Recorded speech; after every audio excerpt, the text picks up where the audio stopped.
শেখ হাসিনা সরকারের পতনের পর আলোচনায় আসে আওয়ামী লীগ নিষিদ্ধকরণ নিয়ে, যার জন্য সারদা সোসাইটি নামে একটি সংগঠনের পক্ষে এর নির্বাহী পরিচালক আরিফুর রহমান মুরাদ ভূঁইয়া গত 19 আগস্ট একটি রিট করেছিলেন, কিন্তু আদালত তা বাতিল করে দেন।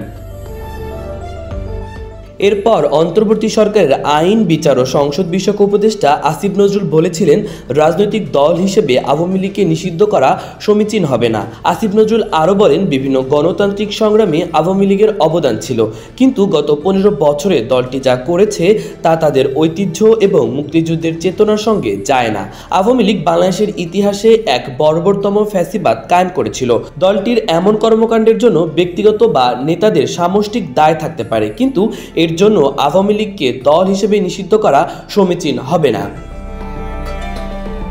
তবে গত বৃহস্পতিবার বিষয়টি নিয়ে সাংবাদিক খালিদ মহিউদ্দিনের সঙ্গে কথা বলেন অন্তর্বর্তী সরকারের তথ্য ও সম্প্রচার উপদেষ্টা মোহাম্মদ নাহিদ ইসলাম। এক প্রশ্নের জবাবে নাহিদ বলেন, আওয়ামী লীগ ফ্যাসিজম ও গণহত্যার সঙ্গে জড়িত, তার বিচার কার্যক্রম এখনও চলছে। দল হিসেবে তাদের রাজনীতি করার অধিকার নেই। আওয়ামী লীগকে কীভাবে নিষিদ্ধ করা হবে এমন প্রশ্নের জবাবে নাহিদ ইসলাম বলেন, সরকারের জায়গা থেকে আমরা এককভাবে সিদ্ধান্ত নিতে চাই না।